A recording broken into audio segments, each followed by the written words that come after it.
mais c'est bien de voir un petit peu de quoi il s'agit. L'enjeu, parce que parfois on a tendance à banaliser les infections vulvo-vaginales, or elles ont des complications assez graves, donc c'est bien de les connaître. Et puis faire la part des choses entre ce qui est sexuellement transmissible et ce qui ne l'est pas. Parce que quand c'est sexuellement transmissible, vous convenez qu'il faut traiter le conjoint et que si le conjoint n'est pas traité, on aura un effet ping-pong et ça ne sert à rien de donner des traitements symptomatiques. Donc on va voir ça. Et puis, comme toujours, les laboratoires Medipro vous ont habitué à l'innovation. L'innovation nutraceutique. Est-ce que vous connaissez ce mot, nutraceutique? Aujourd'hui, je crois que le nutraceutique est connu. Ou là, la nutraceutique. Il y a une différence entre le complément alimentaire et la nutraceutique. Et là, je vais vous raconter une petite anecdote tout à l'heure par rapport à ça et à l'innovation qu'on a présentée et l'avis de certains de vos confrères et consoeurs par rapport à ça. Et par la suite, il faut comprendre aussi le rôle du pharmacien, le rôle du pharmacien dans la prise en charge de cette infection vulvo-vaginale. Et je crois que à ce niveau-là, il y a beaucoup à dire, il y a beaucoup à faire. Bon, la conférence se déroulera en 30-40 minutes. Menbed, on va ouvrir un petit peu le débat pour des questions-réponses. On y va. Il y a quelqu'un qui va passer... Oula. Docteur Lioubi, si vous permettez, pour passer les diapos, comme ça je fais focus.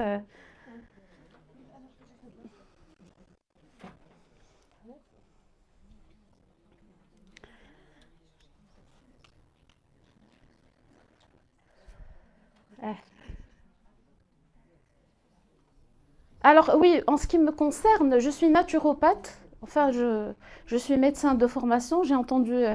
Je suis naturopathe aussi et nutritionniste, mais je ne veux pas en parler aujourd'hui. La nutrition, on la met de côté. Je suis spécialisée en nutrition clinique, etc. Et puis, je suis diabétologue aussi. Donc, je n'ai pas mis mon CV ou peut-être sur Ada, mais aujourd'hui, on est là pour parler de la naturopathie. C'est difficile. Aïe, aïe, aïe. C'est difficile que je reste debout. Et là, c'est bien, d'accord.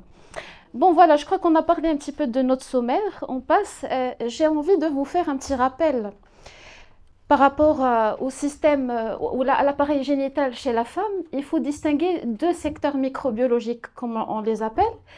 Il y a la partie externe qui est formée par l'exocole, le vagin et la vulve à l'extérieur. Et ça, c'est un milieu qui est colonisé, où il y a des bactéries. Et il y a un milieu à l'intérieur qui est formé par l'endocole. Donc le col de l'utérus est formé de deux parties, une partie externe, une partie interne. Donc la partie interne, elle n'est pas colonisée, elle est censée être stérile. Et puis l'utérus est censé être stérile et les trompes aussi. Hein, les trompes sont censées être stériles.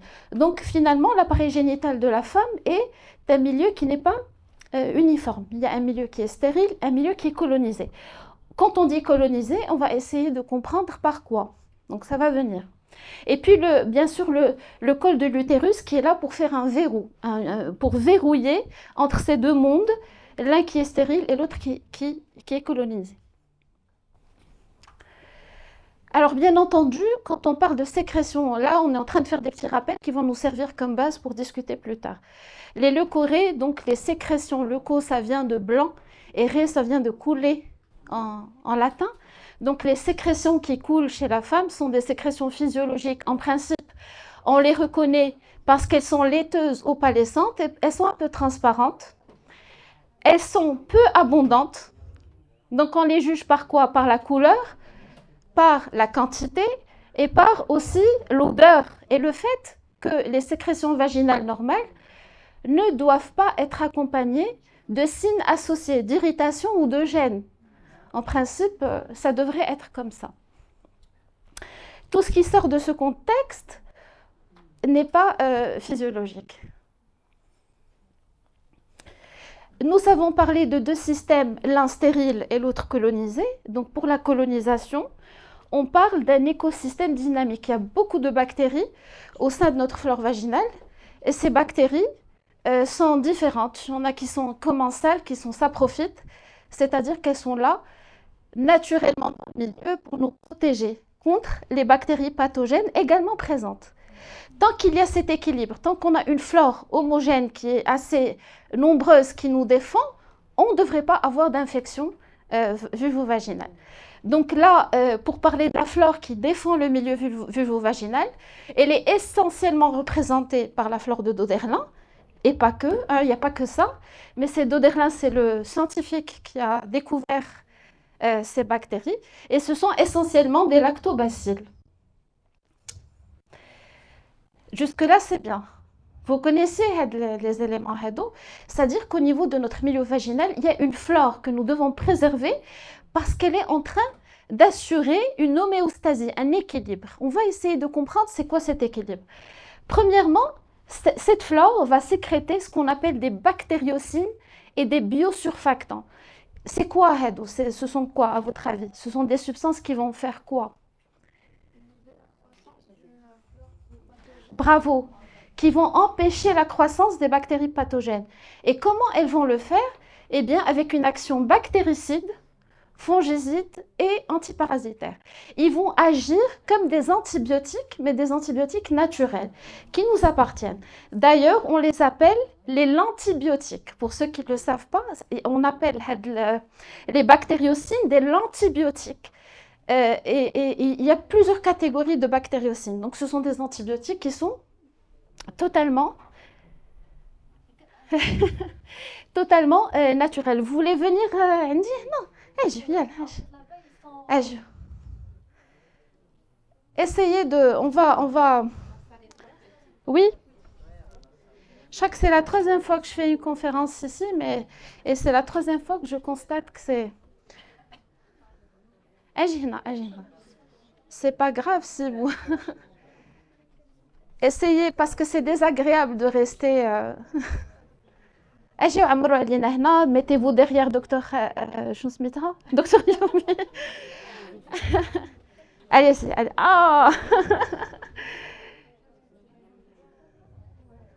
تفضل. مرحبا بك. Voilà. Comment ça va? Alors, la flore de Doderlin, qui est notre flore intime naturelle, va défendre le milieu vaginal. Elle va le défendre comment? En sécrétant des bactériocines. Les bactériocines, on a dit que c'est comme des antibiotiques naturels qui s'appellent les lentibiotiques et qui vont agir encore mieux qu'un antibiotique, parce que ça nous appartient. Et si on se pose la question, vous allez me dire comment agissent ces antibiotiques naturels? Est-ce qu'ils agissent de la même manière qu'un antibiotique que je prendrais par voie orale ou alors par voie topique? Ils ont une action encore plus complète, c'est-à-dire qu'ils vont agir au niveau extracellulaire de la bactérie en provoquant des pores, et donc ça va la tuer. Quand on troue la paroi de la bactérie, ça va la tuer. Mais en même temps, ils vont agir à l'intérieur de la bactérie en inhibant la synthèse protéique de la bactérie, donc elle ne peut plus survivre, mais aussi en interférant avec tout ce qui est matériel génétique, ARN, ADN. Donc le mode d'action des antibiotiques qui sont sécrétés naturellement est un mode d'action extrêmement puissant qui dépasserait l'action des antibiotiques qu'on a au niveau de la pharmacie. Pourquoi j'insiste sur ça? C'est pour vous montrer l'intérêt de cette flore qu'il faut préserver. Et souvent, on ne fait pas attention, nous les femmes, à ce qu'on utilise comme produit, comme substance, comme... Est-ce que vous avez compris? Ne serait-ce que pour l'hygiène. Pour l'hygiène, on ne sait plus aujourd'hui si on doit utiliser un savon, un gel à pH acide. Donc peut-être qu'on devrait discuter de ça tout à l'heure. Qu'est-ce qu'il faut utiliser pour préserver cette flore? Parce que nous allons voir que si nous ne la préservons pas, des bactéries pathogènes vont surgir. Et il y en a une qui est très grave parce qu'elle est silencieuse. On va la voir. Donc, on essaie de finir ça rapidement. Donc, la flore de Doderlin sécrète des actifs qui sont les bactériocines et les biosurfactants qui agissent comme des antibiotiques naturels. Le bon Dieu a bien fait les choses. On n'a pas besoin, en principe, de prendre des médicaments ou des substances exogènes pour guérir de certaines maladies. Mais comme l'humain, de façon générale, détruit son écosystème, c'est normal que nous allons tomber malades et que nous allons avoir besoin de substances pour guérir. Donc la fleur de Doderlin fait aussi un film mucoprotecteur, c'est-à-dire qu'elle va faire une sorte de barrière, une barrière empêchant les bactéries d'infecter la muqueuse vaginale. Parce que pour qu'une infection survienne, il faut qu'il y ait un contact entre la bactérie et la muqueuse. S'il n'y a pas ce contact, il n'y a pas d'infection. Donc la fleur de Doderlin va faire une barrière contre cette infection. Et puis, parmi les rôles de la fleur de Doderlin, et c'est un rôle capital, c'est de maintenir le pH physiologique. Et là, il faut faire attention, parce que quand on parle de pH physiologique, certains pensent que c'est du neutre. Vous savez très bien que ce n'est pas neutre. C'est un pH acide. Donc, il faut faire attention aux messages un petit peu cachés de l'industrie, il faut l'avouer, qui vendent des pH neutres. Elle est énorme de pH physiologique. Alors, le pH physiologique, c'est un pH normalement qui est acide. La littérature, là, on est entre 3,8 et 4,5. Mais il y a une variation, on peut trouver dans des revues 4 à 5, 4,5 à 5, etc. Mais en tout cas, ça reste acide. Le pH neutre, il est de 7. Ce qui est moins, c'est acide. Bien sûr, ce qui est au-dessus, c'est alcalin. Et la femme, son pH doit rester acide pour être hostile au développement des bactéries, etc. Pardon? À la ménopause, il y a une variation hormonale qui fait qu'on a une diminution des œstrogènes. Et quand les œstrogènes diminuent, eh bien, ça impacte cet équilibre. D'accord? Donc, la femme ménopausée rentre dans la catégorie de femmes à risque de développer des infections récurrentes. D'accord? On va en parler. Donc, comment cette flore va assurer cette acidité? Eh bien, il faut que vous sachiez que dans les cellules vaginales, on a un stock de glucides, de glycogène. Donc, les bactéries, elles ont besoin de se nourrir. Elles vont aller manger ce sucre et elles vont produire de l'acide lactique. C'est comme ça qu'elles assurent l'acidité au niveau du milieu vaginal. Et ça sous-entend que les diabétiques, les ont un taux de sucre élevé, vont avoir un grand stockage de sucre dans leur foie, dans leurs muscles, mais aussi dans leur milieu vaginal. Et ce sucre va être transformé en acidité qui est extrêmement plus importante que celle-ci. Et quand on a trop d'acidité, c'est favorable au développement des champignons. Est-ce que c'est clair? Les diabétiques, les diabétiques ont les démangeaisons bzaf, parce que tu connais bzaf, et les bactéries vont transformer ce sucre en quelque chose qui est très acide, et ça c'est favorable pour le développement des champignons. En l'occurrence, le champignon le plus abondant au niveau de la flore, c'est le Candida albicans, pour ceux qui le connaissent. Donc c'est pour ça que chez la femme, quand elle a le champignon, on dit qu'elle a une candidose. C'est parce que c'est le champignon qui est le plus abondant. Il fait chaud.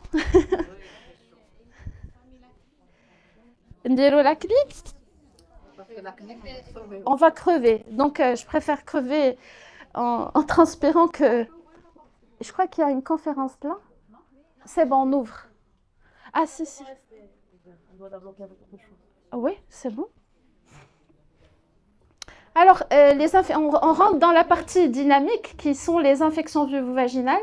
C'est quoi? Ce sont des infections qui vont attaquer la vulve et le vagin et qui sont causées soit par des bactéries, comme on l'a dit, et là on est dans ce qu'on appelle la vaginose bactérienne.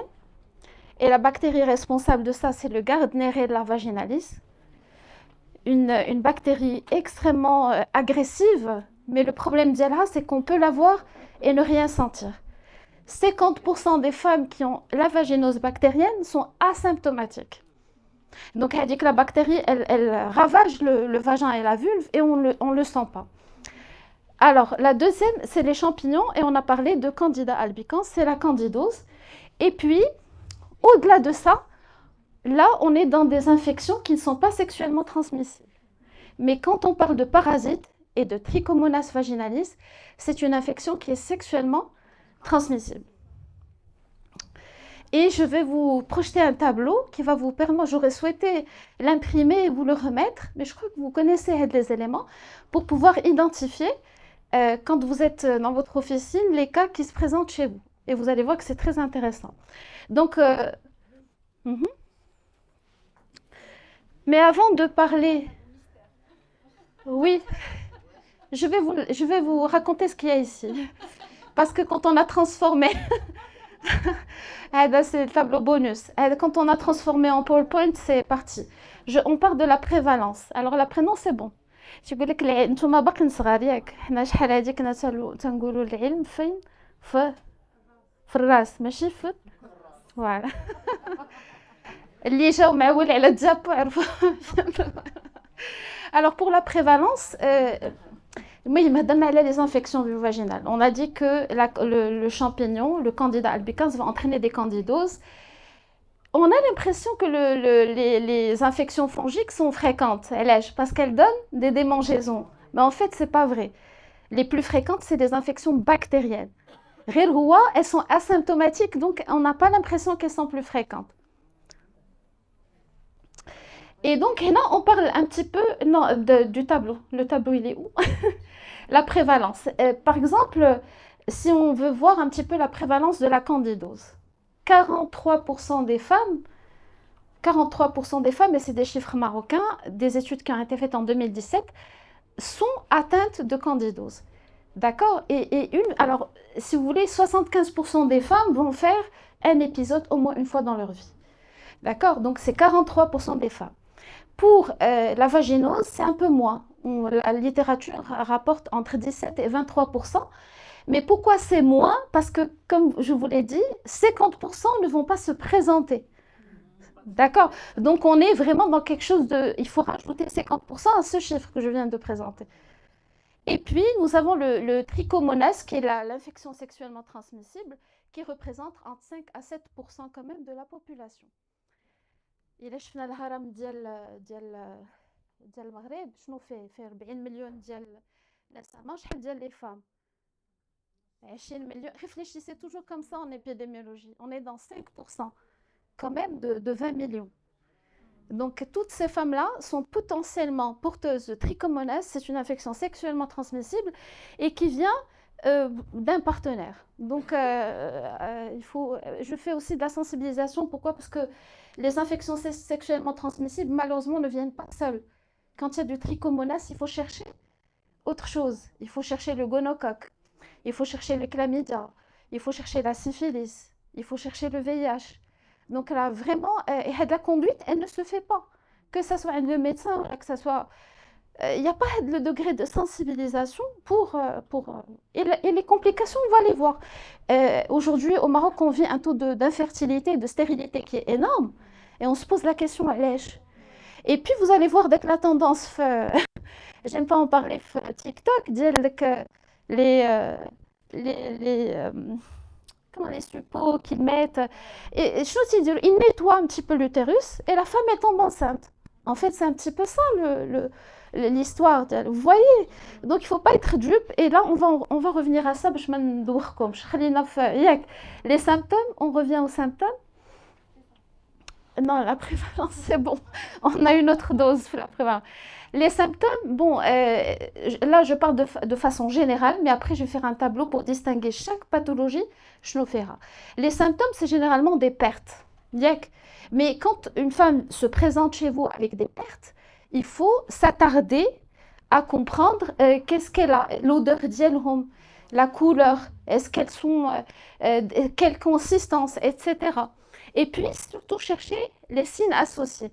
واش عندك الحكة واش كاينه une irritation واش كاين التهاب واش تحس la vulve elle est gonflée un œdème est-ce que par exemple il y a une douleur abdominale quand une femme qui a une infection vulvovaginale vient vous dire j'ai une douleur abdominale c'est grave ça veut dire que l'infection ديالها basse elle est devenue haute ça veut dire qu'elle a atteint un petit peu son utérus et ses trompes et elle risque la stérilité si oui je dramatise parce qu'il le faut. D'accord? Donc, c'est important d'aller creuser. Et normalement, c'est le rôle du praticien, du professionnel de la santé. Que ce soit le pharmacien ou que ça soit le médecin. D'accord? Il faut chercher wesh هاد les symptômes sont anciens ou pas. Est-ce qu'ils sont récidivants ou la unique? Est-ce que le partenaire حتى هو عنده ce qu'on appelle euh, comment on appelle l'urétrite? Est-ce que il y a un terrain favorisant? Est-ce que la personne a du diabète? Est-ce que comment elle, vous avez parlé de ménopause aussi? Est-ce que on prend, elle dit que la personne elle prend un traitement hormonal? Il faut essayer de chercher ça. Pourquoi on cherche ça? Parce que il faut donner un traitement, il faut aussi donner des conseils. Et croyez-moi, ces conseils vont rendre service à ces femmes-là parce qu'elles vont guérir, elles vont se sentir bien, elles vont transmettre ça à d'autres femmes et vous aurez sauvé peut-être une population féminine assez large. Alors voilà, rien que pour vous dire, hein, ces complications-là, elles sont extrêmement fréquentes en gynécologie. C'est-à-dire que nous, on parle d'infection, mais elle dit que la femme, si elle garde cette infection longtemps, elle va avoir des complications génitales hautes. C'est-à-dire les trompes ديالها مشاو. Et comment elle peut faire un bébé si elle n'a pas des trompes qui sont de bonne qualité? D'accord? وتيبقاو الإنسان غادي ويدير في les hormones وتمشي ou la fécondation, je sais pas quoi. Alors bien sûr, les gynécologues, ils savent ça. Donc, ils vont aller chercher la salpingite, واش كاينة, etc. Mais c'est bien dommage de ne pas s'arrêter en bas et d'aller infecter un système qui est assez noble et important. Des complications, la grossesse. Beaucoup de femmes ont la rupture prématurée des membranes, vous le savez. Oui, non, dès que le placenta ديالها تتحل قبل الوقت. Elle perd ses os. Et quand elle ouvre ça, c'est des femmes qui sont hospitalisées. Et quand elles sont hospitalisées, elles doivent rester dans la clinique les 2 mois qui sont avant la grossesse. Pourquoi? Parce qu'elle dit que l'infection, elle peut toucher le bébé et faire des infections néonatales. Et Dieu sait combien on en a eu. Parce que dans mon passé, j'étais urgentiste. Et je peux vous dire que quand on était dans des gardes, on voyait هاد المسائل هادي qui sont très très fréquentes في المجتمع المغربي. Donc, le fait que ça soit sexuellement transmissible, ça aussi, hein, je ne vais pas m'arrêter là-dessus, c'est une problématique hein, pour la trichomonase, pour l'herpès génital, par exemple. هاد المسائل هادي راه il faut absolument s'attarder sur le partenaire. Et puis, la comorbidité, vous devez savoir que quand on chope une vaginose, on a plus de chances d'avoir une candidose avec. Donc, il suffit d'avoir une pathologie et le reste peut venir. Et puis, le drame, c'est le cancer du col de l'utérus qui est extrêmement fréquent au Maroc, qui cause un problème de santé publique aussi. Donc, vraiment, quand on voit les complications, on comprend que alors ça, je t'aime à l'infection vaginale comme une infection banale. D'accord? On peut y aller. Voilà, le tableau, il représente les principales bactéries dont on a passé, virus, champignons, etc. La candidose vaginale, voilà, c'est le candida. Le Gardnerella vaginalis donne la vaginose. Le trichomonas qui est donc ça c'est un champignon, c'est une bactérie, un parasite et un virus. Et ça c'est le quotidien de ce que peut vivre une femme. Le risque qu'a une femme, c'est de choper les maladies. Encore le tableau, le tableau mystère. Ben, je vais vous en parler. Alors, comment différencier? Mais on va se focaliser sur la candidose et la vaginose bactérienne. Et je vais toucher un petit mot sur la trichomonase. D'accord? Donc, comment on reconnaît une candidose vaginale? Par les sécrétions. Elles sont comment? On va essayer de différencier les 3 tableaux cliniques par la nature des sécrétions. Mais c'est qu'on a un champignon, donc une mycose, une candidose. Les sécrétions sont ce qu'on appelle, elles ont la couleur d'un lait caillé, grumeleuse. C'est du lait caillé. L'odeur, il n'y a pas d'odeur. Dans la candidose, il n'y a aucune odeur. Donc la femme, elle a beaucoup de sécrétions. C'est des sécrétions grumeleuses, une couleur assez blanc prononcée. Et puis il y a surtout des démangeaisons. La signature de la candidose, il y a l'hka. Est-ce qu'il y a des signes associés? Oui, il y a une irritation extraordinaire, il y a de l'œdème, parce que les femmes, elles se grattent, malheureusement. Et quand elles se grattent, elles vont peut-être aussi déporter les bactéries qu'on a sous les ongles. Et donc, ça risque de de se surinfecter euh, encore plus. Je vais pas raconter à Dick l'histoire de... Non, blèche, ça fait. Je la raconte ou je la raconte? Je vous la raconte. شحال الوقت عندنا باش ما نفوتش quelle heure il est Je devrais arrêter dans 10 minutes. Donc si je raconte l'histoire, on va pas... pas vraiment, mais je vous la raconte en fin de... Et quand vous allez être choqués, et je crois que vous n'allez plus jamais remettre les pieds. Alors, vous avez compris les signes donc une personne qui se présente, je lui demande كي دايرين الافرازات اللي عندك هذا واش عندك الحكاوي الريحه لا كاين des signes oui كاين ديال الالتهاب صافي c'est une candidose. Est-ce que le diagnostic est clinique? Oui. À partir des signes cliniques, on peut poser le diagnostic d'une infection vulvovaginale. Pas besoin en principe, on n'a pas besoin d'aller plus loin et de demander des tests. Mais est-ce qu'on peut demander des tests? Est-ce qu'on peut les faire en officine? Je vais vous répondre. La deuxième pathologie, c'est la vaginose, c'est la bactérie. La bactérie, elle va entraîner des sécrétions grisâtres. Elle a le gris. Quand c'est grisâtre, c'est sale. المرة تقول لك واحد الإفرازات مسخين شوية gris ou l'odeur, c'est une odeur de poisson pourri. وسمحوا لي يا رجال mais c'est comme ça. Pourquoi? C'est pas parce que c'est la femme elle est non, c'est parce que la bactérie تتفرز واحد المادة وهذيك المادة تعطي الريحة ديال le poisson pourri. Eh ben c'est comme ça. Et donc la femme تقول لها واش عندك الريحة فحال شوية ديال داك en arabe comment on va le dire Hotrens. Oui, vous le dites comme vous voulez. Et puis, notre formation, c'est de la docteur. Et puis, est-ce qu'il y a des signes associés? Non. Généralement, non. La vaginose bactérienne, pourquoi? On a dit que 50% sont asymptomatiques parce que généralement la femme elle ressent rien. Quand elle ressent quelque chose, c'est une petite irritation, surtout au moment de l'acte sexuel ou la chi haja bhal haka. Mais vraiment, c'est aucun signe. Et c'est ce qui est un peu heureusement qu'il y a l'odeur qui peuvent attester qu'on a une vaginose. Trichomonase. Trichomonase, comment on va le reconnaître? Oui. C'est incroyable, le trichomonase, vous ne pouvez pas le rater. C'est une maladie sexuellement transmissible. C'est des sécrétions mousseuses, forment des bulles. Forment des bulles, elles sont jaunâtres, jaune verdâtres. Elles sont mousseuses, jaune verdâtres. D'accord? Et l'odeur, c'est une odeur ocre, acide. Vous voyez, c'est une odeur qui est ocre, qui n'est pas tellement désagréable comme celle du Gardnerella, mais quand même. Alors, pour les signes associés, c'est des signes phénoménaux. C'est une inflammation, une irritation, des brûlures. La femme, elle peut pas rester sereine quand elle a la trichomonase. L'herpès, tout le monde le connaît. Ce qui est grave dans l'herpès, dans le début, il y a des sécrétions, mais elles peuvent être normales. Elles n'ont pas d'odeur.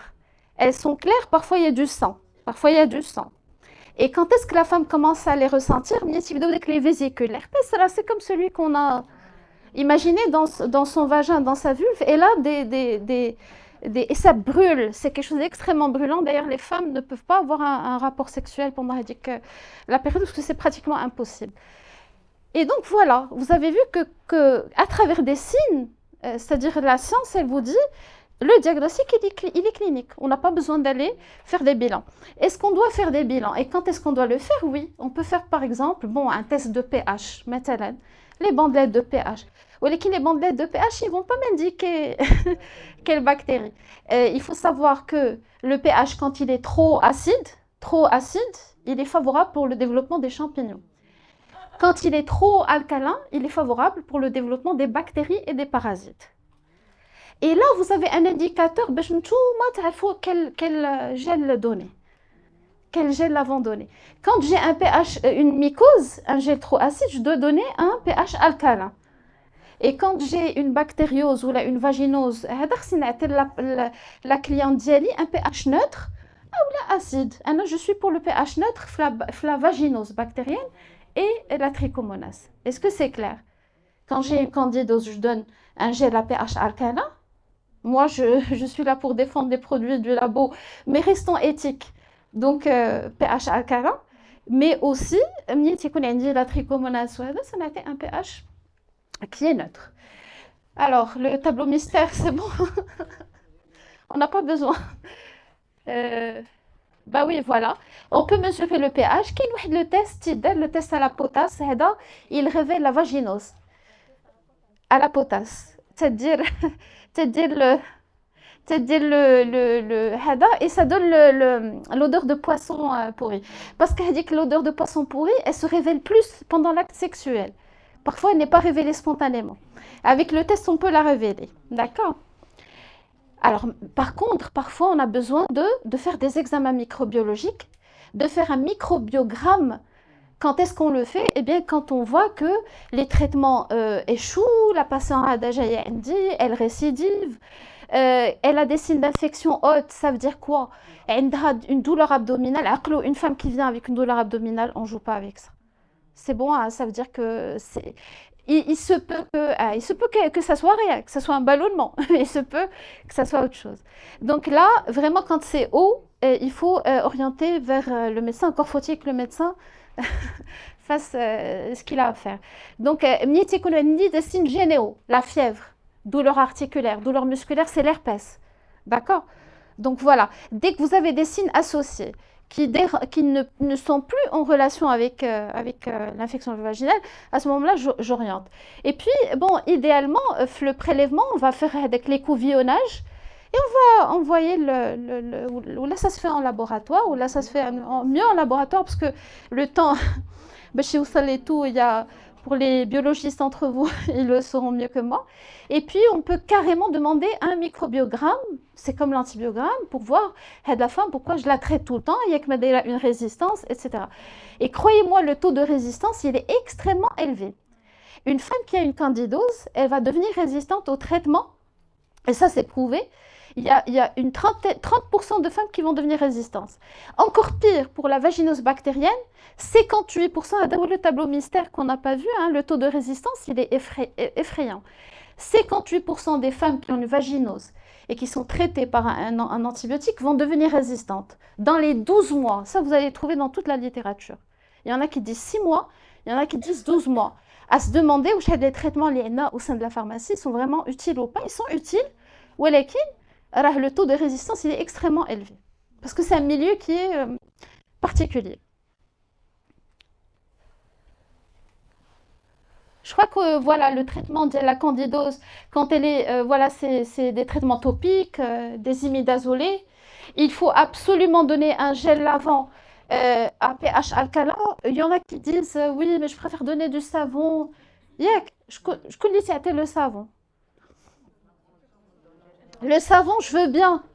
Mais vous savez comment il est fabriqué le savon?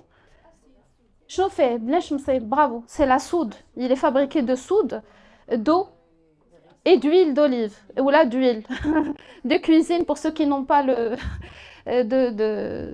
conscience. Je le dis parce que j'ai une fille d'un industriel qui a fait ça toute sa vie. Donc, quand tu dis sabon beldi, fait le potasse. Sabon ahjra, fait la soude. N'allez pas me dire que le savon, c'est quelque chose de bien, parce que tu ben sabon le kaf ou ma fait c'est de la soude.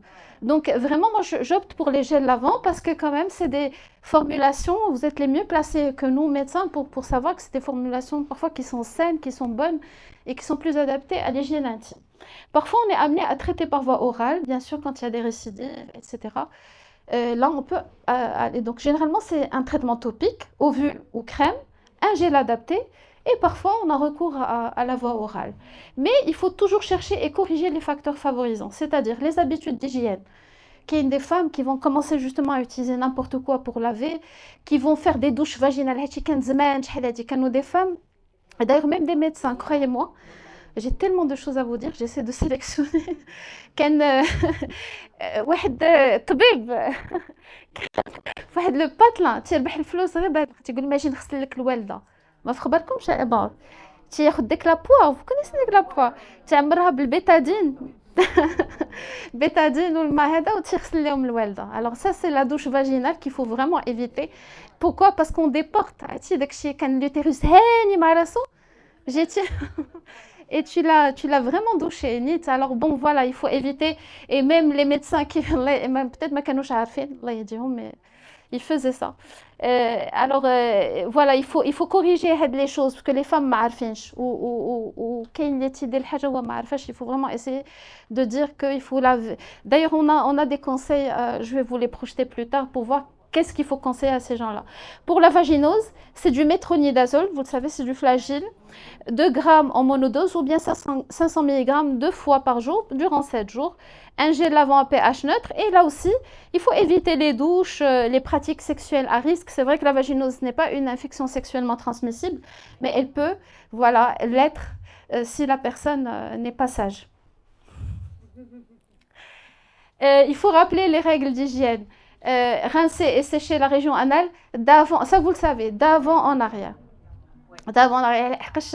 Les femmes qui se lavent d'arrière en avant vont déporter toutes les mauvaises bactéries qu'il y a dans nos selles. Vous allez me dire, la flore de doder la minjet. Ah vous, qui le sait? Ni l'origine d'elle. Elle vient de l'anus, parce que c'est exactement la flore intestinale. Et la flore intestinale, elle migre, ou ça tla le vagin. Le problème, c'est que ça tla d'une manière naturelle et sélective. Mais si on le fait nous d'une manière avec les selles des choses qui ne sont pas très catholiques. Vous voyez, donc il faut vraiment. Alors l'origine de la flore de Doderlin, c'est la flore intestinale. Et aujourd'hui, on a des écoles qui disent que la femme des infections à répétition, elle doit aussi traiter son microbiote intestinal. D'accord? Et quand on a une infection vaginale, il faut absolument chercher un de vos clientes, on ne dit pas que patiente, patiente, éthique. Quand on est dans la vente, moi je serais en train de vendre, je ne vais pas réfléchir à ces choses-là. Mais bien sûr, il faut, on respecte l'individu. Pour vous dire, une femme qui est constipée, elle est plus susceptible de faire une infection vaginale. آخر حاجة غتسولوا la patiente ديالكم واش عندك القبط. يكون عندها القبط عطوها un laxatif. Et vous allez voir que cette femme, elle va vous remercier toute sa vie. Donc il faut absolument traiter la constipation quand on a une infection vaginale. Éviter les vêtements serrés, mouillés, les relations sexuellement protégées. Ça, c'est un grand débat. C'est extrêmement compliqué. Alors, c'est choquant. On passe d'un milieu purement médical, informatif, complètement à candidax ovules vaginaux. C'est quoi? C'est quoi? Alors aujourd'hui, pour traiter, vous avez des ovules, vous avez quel traitement vous avez exactement préconisé? Polyginax par exemple. Voilà, exactement.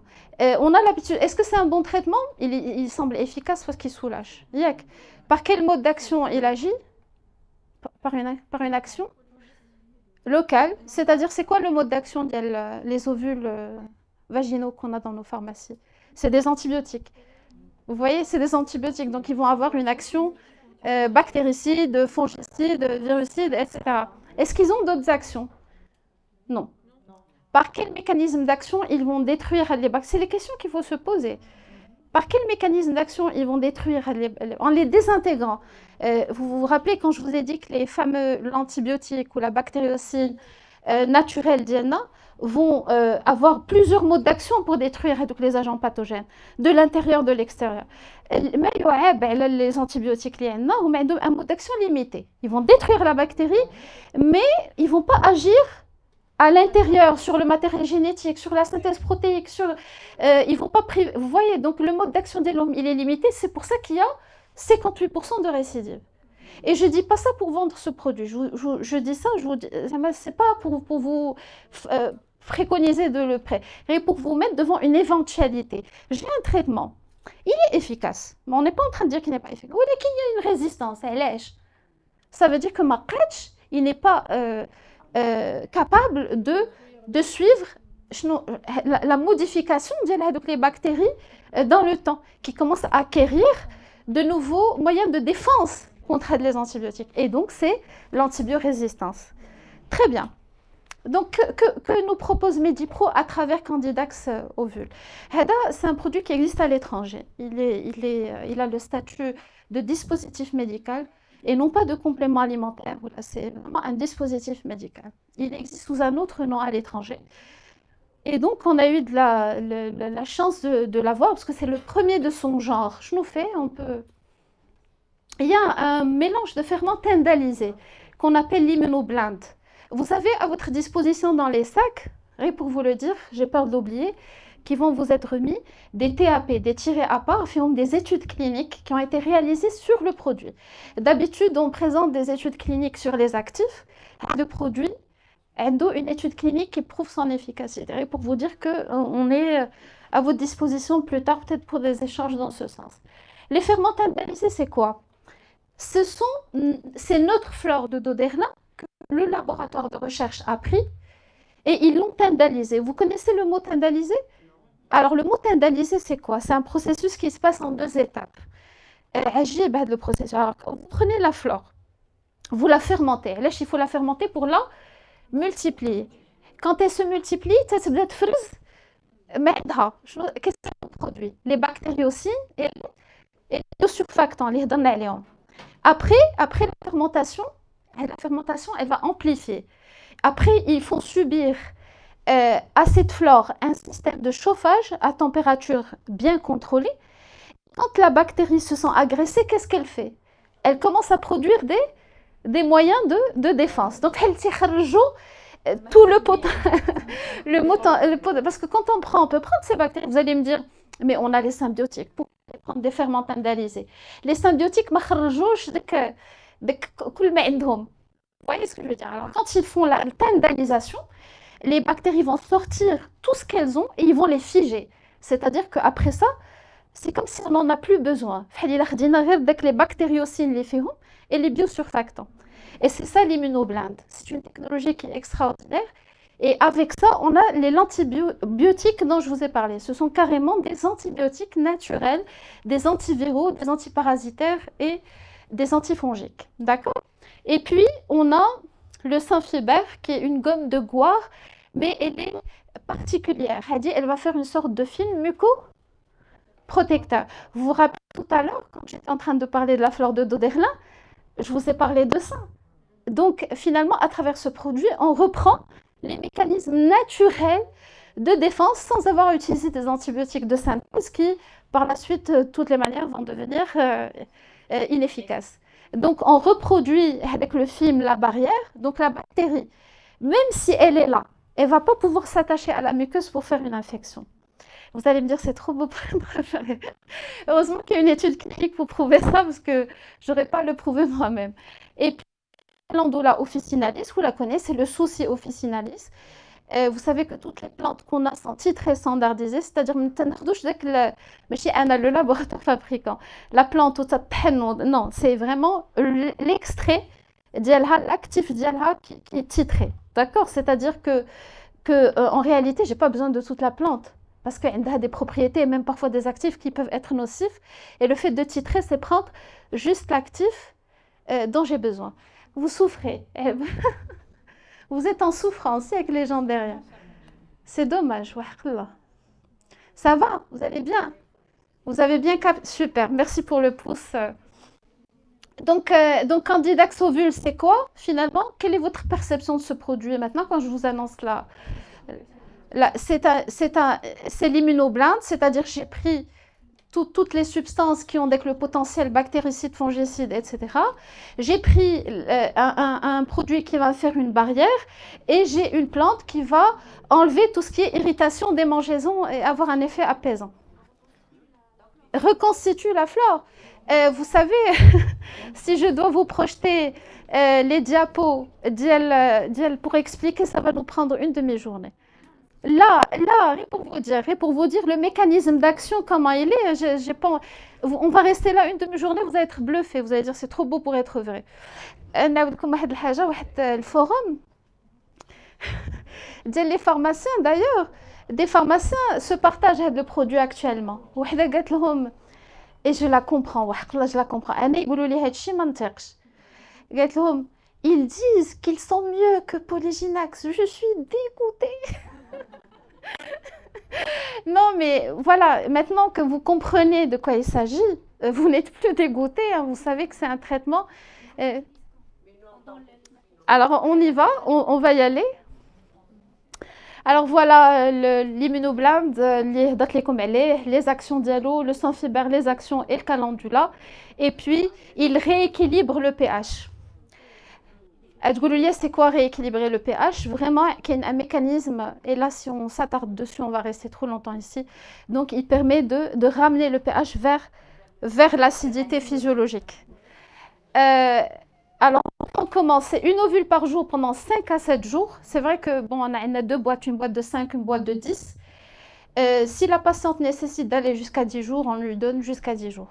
Mais en tout cas, comment on le prend? On le prend de la même manière qu'on prend les ovules vaginaux que vous avez au niveau de la pharmacie. D'accord? Donc, est-ce qu'on peut le prescrire à la femme enceinte et allaitante? Oui. Quoi encore? Je crois à les questions. Dans tous les cas, à votre avis. Pourquoi? À votre avis. Vous allez répondre. Parce que tu bâtis ma يم Là, non. Et si on le considère comme un rééquilibrant, c'est pas la peine de le conseiller. علاش on va le prescrire? Parce qu'il y a donc les bactériocides qui ont une action bactéricide, fongicide, antiparasitaire et virucide. D'accord? On a tendance à dire essayez-le. Essayez-le. Si vous n'êtes pas satisfaite, vous n'allez plus. Hein, si vous n'avez pas. Le gel, bah oui. Ouais, le gel, c'est pas un traitement, c'est un gel lavant. Ou parfois même des délégués, il va des trucs, mais ça reste un gel lavant. Et il est efficace. Donc, l'association des deux, ou le gel, vous ne le donnez pas dans la candidose. Parce que le pH diallo, il est alcalin. Il est légèrement alcalin. La candidose. Et croyez-moi, ceux qui l'ont utilisé, même dans les autres infections, on dit qu'ils ont senti un confort. Mais par éthique médicale, je reste dans une femme a une candidose, un champignon, les sécrétions, elles sont comment? Blanches, les cahiers. Bravo. Je lui donne quoi? Je vous demande pas de dire candidat ovule. Je dois avoir une... Voilà, c'est comme ça. Il faut avoir des cas de...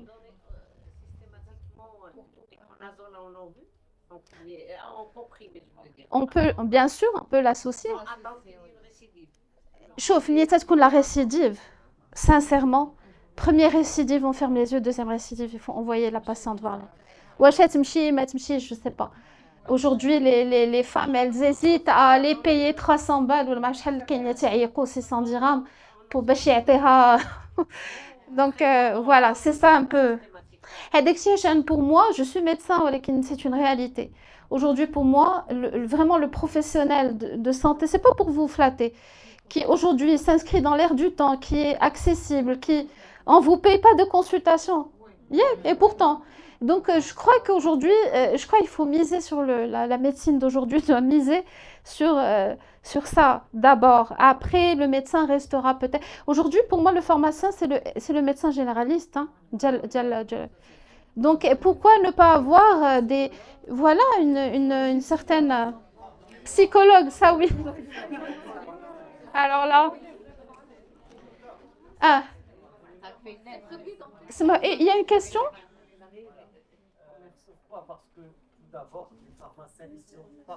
Oui. Ah oui, c'est vrai. Des patelins. Ouais, ouais.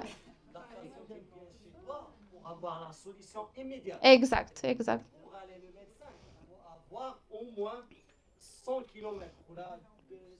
Vous avez tout à fait raison. Vous avez tout à fait raison.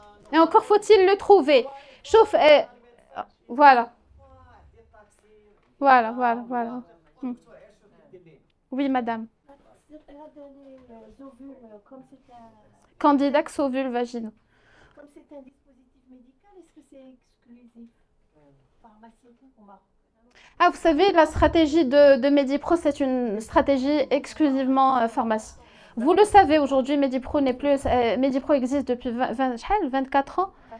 Et au début, vous savez, on a lutté contre la présence des produits au niveau de la para. Mais on ne peut pas le faire par rapport aux pharmaciens qui ont des para. On matière d'eau, les commandes, les para, malheureusement. Mais croyez-moi, j'ai vécu des refus de commandes, d'ailleurs, peut-être, il y en a de para, et qui peuvent générer un revenu, mais justement parce que notre directeur est aussi pharmacien, notre éthique, c'est de laisser le médecin dans un circuit pharmacie et prescription, parce que ça, je ne vois pas le produit du tout, à la limite, peut-être un gel lavant, oui, mais pas ce genre de produit qui reste la nutraceutique aujourd'hui. Elle est à la frontière entre un médicament et un complément alimentaire. Et je vous invite à lire et à vous informer à propos des nutraceutiques qui sont les médicaments. C'est en Italie. C'est en Italie. Il n'a pas l'AMM. Le dispositif médical au Maroc a un statut particulier, mais c'est pas des médicaments. Ouais. Ah bon? D'accord. D'accord, d'accord. Ça, je ne savais pas. Donc, mais donc, je vais les dispositifs. Mais regardez, un dispositif, c'est quoi en fait? Un dispositif médical, c'est quoi? C'est quoi? C'est deux choses, le dispositif. Le dispositif, c'est parce qu'il est introduit, hein, généralement, c'est des sprays, de la gorge, voilà, c'est un dispositif qui rentre. Mais pourquoi on l'appelle dispositif médical? Et d'ailleurs ça, quand on dépose dans le ministère le produit, il nous demande des études, on dit que c'est un dispositif, il faut prouver. Comment? Par des études qui prouvent dès que le film mucoprotecteur, vous pensez que ça va passer comme ça chez le ministère? Donnez-moi des études et donc le dossier constitué le produit prouve tout ça, prouve tout ce qu'on avance.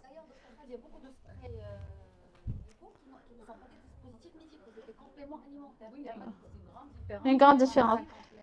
Donc ça prouve que c'est pas client, c'est pas parce que le foam ou que c'est un dispositif, il faut qu'il y ait une certaine qualité le produit avec un effet protecteur et tout ça d'ailleurs le film mucoprotecteur on le dit, on le justifie. Je ne sais pas ce qu'il en est des autres laboratoires. Parce que vous savez qu'il y a une divergence entre ce qu'on met le ministère et ce qu'on met comme support à donner aux professionnels de la santé. Il y en a qui sont éthiques, il y en a qui ne le sont pas. Mais ce n'est pas notre débat. Mais en tout cas, Candidax ovules vaginaux n'altère pas la flore, on le comprend, contrairement à un antibiotique qu'on va prendre. C'est bizarre cette médecine qui dit que parmi les facteurs favorisants de l'infection, c'est l'antibiothérapie. Et qu'on donne finalement un antibiotique. Il ne faut pas en abuser. C'est utile, mais il ne faut pas en abuser. Donc là, l'avantage qu'on a avec c'est l'antibiotique, c'est qu'on a une action bactéricide, fongicide, antiparasitaire, etc., mais sans altérer la flore. Parce que essentiellement, Houma, Aslan, c'était de la flore. D'accord? On peut progresser. Voilà, je crois que voilà, la boîte de 5, elle coûte 59 dirhams. Moi, je ne rentre pas dans... Voilà, vous avez des études cliniques. Il y a un TAP, malheureusement, on n'a pas pu le distribuer. Peut-être en partant, vous prendrez les sacs. Et l'avantage des Handcom, vous serez les premiers à les prendre. Et puis voilà, donc les sacs font un document où il y a des études cliniques, parce qu'on sait qu'on s'adresse quand même à des scientifiques. Vous allez douter, il y a l'aspect un petit peu, il y a un conflit d'intérêt en ce qui me concerne. Je devais le dire au début, je ne l'ai pas dit. Il y a un conflit d'intérêt. Donc le conflit d'intérêt suppose que vous devez vérifier tout ce que j'ai dit et vous avez à vos dispositions des études, etc., qui prouvent tout ce qu'on dit. Allez-y. Donc on conclut, oui. Non. On est les premières, c'est pour ça que j'ai appelé dès que la diapo innovation thérapeutique. Medipro, on a des produits, on innove, on n'est pas forcément gagnant. On est vraiment perdant là-dessus, mais c'est juste pour flatter notre ego et se dire qu'on est les premiers à avoir proposé un produit. Hein? C'est gagnant, on ramène un produit. Là, parce que c'est la notoriété. Croyez-moi, Wallah, je vous mets aux confidences des chiffres. Et on a eu des réunions dans ce sens. Je vous jure qu'il y a des produits. Mais il y a des produits où on est gagnant. C'est ça qui fait l'équilibre du laboratoire. Qui ose, voilà. Vous avez vu, on aurait pu mettre moins que ça et mettre un prix plus élevé, être plus gagnant, mais vous ramenez l'innovation, vous êtes à l'ère du temps et vous répondez à un besoin le patient. Donc, le rôle du pharmacien dans tout ça, c'est vous qui allez me le dire. Quel est votre rôle devant une patiente qui a une infection vaginale? Diagnostiquer d'abord, hein. D'abord savoir ce qu'elle a réellement. Bien sûr, la traiter, lui donner les bons conseils. Et bien sûr, si vous êtes convaincu par l'innovation, pourquoi pas. D'accord? Et puis, n'oubliez pas qu'il faut orienter. Quand on voit que c'est des infections sexuellement transmissibles, il faut orienter. Si la patiente ne veut pas, il faut la sensibiliser par rapport à son partenaire. Et lui dire que si elle ne traite pas ça, elle va avoir une infection. Surtout si c'est une jeune femme. ومازال بغات تدير وليدات ومازال خصها توعى بهذه المسألة هذه. Il y a des tabous dans la société malheureusement qui font que quand elle va partir chez le mari peut-être pour ou autre, hein, on ne sait pas comment elle voilà, donc ça c'est un récap. Et puis pour la diapo d'après, vous voulez attendez, il y a une personne qui veut. Alors docteur Lioubi, vous pouvez passer? Voilà, donc là c'est juste un rappel pour candidat que je ne vais pas m'attarder là-dessus. C'est un produit qui est à base de Melaleuca. Vous connaissez le Melaleuca? L'aloe vera, la sauge, camomille, on n'a pas le temps de parler de ça. Je ne suis pas là pour parler de tous les produits. Rien pour vous dire que c'est un pH qui est alcalin. Il y a des bases lavande douces. Vous allez le sentir, l'odeur. Candidat, moi j'adore ce produit personnellement. Et donc, par rapport à la sécurité, il n'y a pas de parabènes, il n'y a pas de savon. Mais idéal dans une coprescription, par exemple dans le cadre d'une candidose. Sans oublier, bon, on fait passer le reste, qu'on a aussi une large gamme. Mais attention, je vais souligner. Et je vais vous démontrer que je ne suis pas non plus pour... Là, fait les produits Hado, qui est de la chlorhexidine et du chlorure de benzalconium. C'est un pH neutre. Pour celui-ci, un pH 8. Alors, quand on est dans des produits qui renferment de la chlorhexidine et du chlorure de benzalconium, il ne faut pas les donner sur une longue durée. Contrairement à Candidax, par exemple, qui peut s'inscrire dans le cadre d'une hygiène quotidienne, hein, même avec un pH légèrement alcalin, il ne faut pas déstabiliser la flore. Mais autant pour les produits je vous dis qu'il faut limiter la durée. Il ne faut pas dépasser 10 jours, 15 jours. Parce qu'il y a de la chlorhexidine, du chlorure de benzalconium. Et là, quand on est par exemple dans des cas de vaginose, on peut donner Dermacet pH neutre. Ça, c'est le gel lavant. Et quand on est devant une candidose, on peut donner le pH 8. Et puis, sans oublier, je vais arrêter là parce que si je dois défiler tous les produits de la boîte, on va rester... Non, sans oublier qu'il y a un antiseptique. Parce que le gel antiseptique, la crème antiseptique, la gamme cicatrisante. Mais il est extraordinaire. On a toutes les maternités du Maroc qui adorent le produit, qui l'utilisent pour les accouchements par voie basse, etc. Comme quoi, bon, vous avez ça, vous avez tous les produits que vous savez au niveau de la pharmacie qui pourraient éventuellement être adaptés à ce que je vous remercie pour votre attention. Merci infiniment.